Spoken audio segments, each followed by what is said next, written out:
ہم نے دعوت دی ہے ڈاکٹر حفیظ پاشا صاحب کو۔ ڈاکٹر صاحب بہت بہت شکریہ، ان تمام اعداد و شمار پر آپ کی بڑی گہری نظر ہوتی ہے۔ سب سے پہلے تو یہ بتائیے کہ حکومت کا دعویٰ ہے کہ ان 3 سالوں کے بعد معاشی حالات پہلے سے بہتر ہو گئے ہیں۔ یقیناً بہت سارے انڈیکیٹرز ہیں جو کہ بہتر ہمیں نظر آ رہے ہیں، لیکن کیا یہ کہا جا سکتا ہے کہ ایک عام آدمی کی زندگی ان 3 سالوں میں بہتر ہوئی ہے یا بدتر ہوئی ہے؟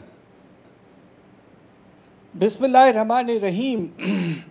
دیکھیے، 2 چیزوں کو ہمیں ذہن میں رکھنا چاہیے ہم اسیسمنٹ کرنے سے پہلے۔ ایک تو یہ کہ جب یہ حکومت آئی تھی تو اس وقت ہمارا تجارت کا خسارہ ریکارڈ لیول پر جا چکا تھا، تقریباً $20 ارب، اور اسے کم کرنا بہت ہی ضروری تھا۔ تو پہلے 1.5 سے 2 سال حکومت اسی پہ لگی رہی ہے اور اللہ کے فضل سے پچھلے سال کام ہوئی۔ دوسری طرف جو مسئلہ کھڑا ہوا ہے پچھلے سال کے مارچ کے بعد سے، وہ کووڈ کا اثر ہے، اور اس کے نتیجے میں ہمارا اندازہ یہ تھا کہ کچھ مہینوں بعد کووڈ کے آنے کے تقریباً 50 لاکھ ہمارے جو کارکن ہیں وہ بیچارے بے روزگار ہو گئے تھے، اور دوسری طرف جو غربت میں اضافہ ہوا تھا کہ تقریباً ہمارا اندازہ یہ ہے کہ 2 کروڑ لوگ پاورٹی لائن کے نیچے چلے گئے تھے۔ تو ان 2 چیزوں کو دیکھتے ہوئے میرا خیال یہ ہے کہ ہمیں ان 2 چیزوں کو ایڈجسٹ کر کے پھر رائے دینا پڑے گا، اس لیے کہ حالات معمول پر زیادہ تر نہیں رہے۔ آپ درست کہہ رہے ہیں، کرنٹ اکاؤنٹ خسارہ $20 ارب کا تھا پچھلے سال، یہ کم ہو کر $700 ملین کا رہ گیا ہے۔ لیکن ان دونوں فیکٹرز کو مد نظر رکھتے ہوئے، چاہے وہ کورونا کا ہو، کووڈ کا ہو، یا جو تجارتی خسارہ اس حکومت کو ملا تھا، اس کو ایڈجسٹ کر کے کیسے آپ حالات دیکھتے ہیں؟ کیا ایک عام آدمی کی زندگی بہتر ہوئی ہے یا بدتر ہوئی ہے؟ حکومت دعویٰ کر رہی ہے بہتر ہوئی ہے۔ جی، مجھے افسوس سے کہنا پڑتا ہے کہ ان وجوہات کے بنا کچھ اعداد شمار میں آپ کے سامنے رکھنا چاہتا ہوں، اور یہ جو ہیں یہ پاکستان بیورو آف اسٹیٹسٹکس کے اپنے اعداد شمار ہیں۔ انہوں نے جو ایسٹیمیٹ کیا ہے کہ پچھلے 3 سال افراط زر کی رفتار جو ہے کل مکمل 3 سال میں 32% اضافہ ہوا قیمتوں میں، اوورآل کنزیومر پرائس انڈیکس میں۔ اچھا، ایک بڑی اچھی بات ہے جس کے شاید بہت سے لوگوں کو اس کا علم نہ ہو، ہر مہینے پاکستان بیورو آف اسٹیٹسٹکس جو ہے ہمارے کارکنان کے اجرت بھی سروے کرتے ہیں، ویجز کی سروے کرتے ہیں اور رپورٹ کرتے ہیں۔ اس کو ہم نے جب 3 سال کے لیے اکٹھا کر کے دیکھا کہ کیومولیٹیولی کتنا بڑا ہے آپ کی اجرت میں یا ویجز میں، تو پتہ یہ چلا کہ اس میں 20% اضافہ ہے ایوریج، اور اس میں ہر طرح کے ورکرز ہیں، آپ کے کارپینٹر ہیں، پلمبر ہیں، انسکلڈ ورکرز ہیں، وغیرہ وغیرہ۔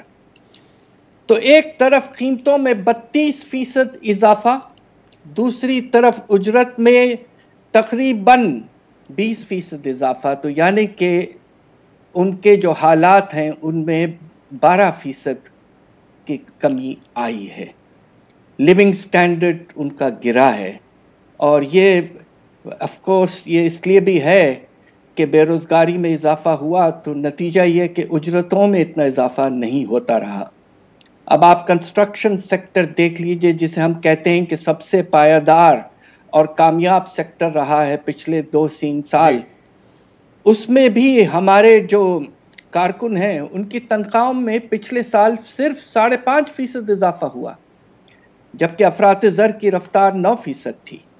تو لوگوں کے حالات، خاص طور پہ جو ہمارے ورکرز ہیں اور جو اپنا لوور مڈل کلاس یا ورکنگ کلاس کے لوگ جو ہیں، ان کی لیونگ سٹینڈرڈ میں مجھے افسوس سے کہنا پڑتا ہے کہ کچھ کمی آئی ہے، اور لوگ یقیناً کافی پریشان۔ یہ بڑے انٹرسٹنگ نمبر ڈاکٹر صاحب، کیونکہ حکومت کا یہ دعویٰ ہے کہ ٹھیک ہے مہنگائی ہوئی ہے لیکن انکم بھی اسی طریقے سے بڑھی ہے، لیکن آپ یہ کہہ رہے ہیں کہ مہنگائی میں 32% اضافہ ہوا ہے حکومت کے اپنے اعداد و شمار کے مطابق، اور جو ویجز ہیں جس میں انسکلڈ لیبرز ہیں اور اس کے علاوہ دوسرے لیبر کلاس، ان کی جو انکم ہے اس میں اضافہ 20% کا ہوا ہے، تو اس کا مطلب اوورآل امپیکٹ تو اس کا منفی ہوگا نا؟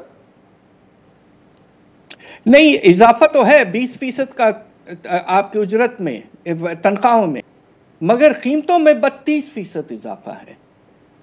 تو اس کے نتیجے میں 12% آپ کے جیسے کہتے ہیں کہ لیونگ سٹینڈرڈ یا جو آپ ایک سٹینڈرڈ مینٹین کرنا چاہتے ہیں وہ آپ نہیں کر پا رہے ہیں. 12% کمی آئی ہے. اور ہوا یہ ہے کہ لوگوں کو بہت سی چیزوں میں خرچے کم کرنے پڑے ہیں، جبکہ کھانے پینے کی قیمتوں میں تو اس سے بھی زیادہ تقریباً 40% اضافہ ہوا ہے. ڈاکٹر صاحب کچھ انڈیکیٹرز میں تو ہمیں واضح بہتری نظر آئی ہے. ایکسپورٹس ہمارے آل ٹائم ہائی پر ہیں، ریمیٹنسز $30 بلین کے ہیں، 4% کی گروتھ تھی، لیکن کیا وجہ ہے کہ عوام کو پھر بھی ریلیف نہیں ملا ہے؟ یا آپ کو لگتا ہے کہ یہ جو انڈیکیٹرز ہیں جو کہ بہتری دکھا رہے ہیں اس کے مثبت اثرات آگے جا کے نظر آئیں گے؟ دیکھیے یقیناً ریکوری کیا ہم نے دیکھا ہے پچھلے سال میں 2021 میں، مگر آپ یہ بھی اپنے ذہن میں رکھیے کہ اس سے پچھلے سال شرح نمو منفی رہا 0.5%. ہمارا اندازہ ہے کہ زیادہ تھا، 0.5 سے زیادہ تھا، اور جو گراوٹ آئی تھی وہ تقریباً 2% کی تھی. اور یہ بڑے سوچ سمجھ کے ریسرچ کرتے ہیں ہم. دوسری طرف جو آپ یہ دیکھیے کہ کووڈ کے بعد میں ایک جو چیز ہوئی ہے پچھلے دنوں، خاص طور پہ جب کہ ریکوری کا پروسیس چل پڑا ہے، تو جو امیر طبقہ ہے انہیں زیادہ فائدہ ہو رہا ہے ریکوری میں. اور آپ یہ دیکھیے کہ جو کمپنیوں کے پروفٹس ہیں، اب دیکھیے بینکوں کے پروفٹس تو ریکارڈ لیول پہ چلے گئے. جی. تو مجھے یہ کہنا پڑ رہا ہے کہ جیسے انیکوالٹی یا عدم مساوات کہتے ہیں، اس میں اس کی وجہ سے اضافہ ہو رہا ہے. اور یہ چیز بھی اس لحاظ سے کنفرم ہوتی ہے کہ پچھلے 1-2 مہینے میں گاڑیوں کی سیل ریکارڈ لیول پہ گئی ہے، بے تحاشا اضافہ. اور وہ صرف اس وقت ہو سکتا ہے کہ جب آپ کا اپر کلاس کی آمدنیوں میں تیزی سے اضافہ ہو رہا ہے، تو فرق پیدا ہو رہا ہے. جو امیر ہیں ان کی انکمز میں زیادہ اضافہ ہو رہا ہے بنسبت جو آپ کا ورکر ہے یا لوور مڈل کلاس کی فیملی ہے.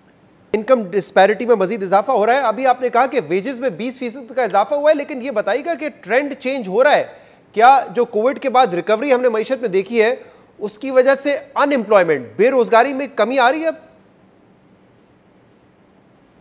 دیکھیے یقیناً جو آپ کے لوگ بے روزگار کیے گئے تھے ان میں سے کچھ لوگ ایسے ہیں جنہیں واپس نوکری مل گئی ہے. مگر دیکھیے ہر سال پاکستان میں 20 لاکھ لوگ نئے ورکرز آتے ہیں. جی. تو اس لیے 4% کی تقریباً جب آپ کی شرح نمو ہو تو اس سے آپ 20 لاکھ لوگ ابزارب نہیں کر پاتے. اگر آپ کو 20 لاکھ لوگ ابزارب کرنا ہے تو 6% آپ کے شرح نمو ہونا چاہیے کم از کم. تو ہوا یہ ہے کہ لیبر فورس میں بھی اضافہ ہوا ہے، اور اس کی وجہ سے آپ کا جو انمپلائمنٹ جو ہے، یعنی کہ جو بے روزگار ورکرز ہیں، ان کا تعداد جو ہے، ان کی تعداد وہ ابھی بھی بڑی ہے 50 لاکھ سے. پہلے یہ 40 لاکھ تھے، اب تقریباً 90 لاکھ ہمارے ورکرز بے روزگار. افسوس کی بات ہے مگر ہیں بیچارے بے روزگار. حکومت یہ بھی کہتی ہے کہ اگر آٹا مہنگا ہوا ہے، اگر چینی مہنگی ہوئی ہے تو اس سے فائدہ بھی ہوا ہے، کسانوں کو فائدہ ہوا ہے. گنا مہنگا انہوں نے بیچا ہے، گندم انہوں نے مہنگی بیچی ہے، اس لیے جو رورل اکانومی ہے وہ بہتر ہوئی ہے اور کسانوں کا اس میں فائدہ ہوا ہے. اس کلیم میں کتنی صداقت ہے؟